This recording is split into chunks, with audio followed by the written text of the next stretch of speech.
ಆ NEP ಅಳವಡಿಕೆ ಯಾವ ರೀತಿ ಬೆನಿಫಿಟ್ ಆಗುತ್ತೆ, ಯಾವ ರೀತಿ ಲಾಭ ಆಗುತ್ತೆ ಅದರಿಂದ? NEP 2020 ಬಂತು.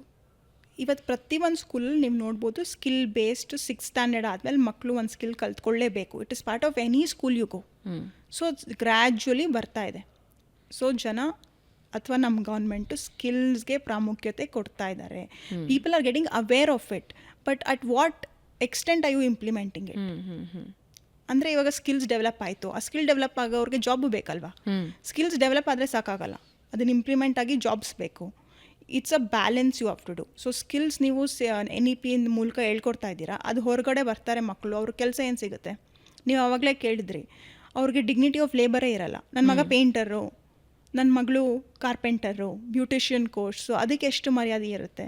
ಸೊ ಅದಕ್ಕೆ ಗೌರ್ಮೆಂಟೂ ಅವೇರ್ನೆಸ್ ಕೊಡಬೇಕು.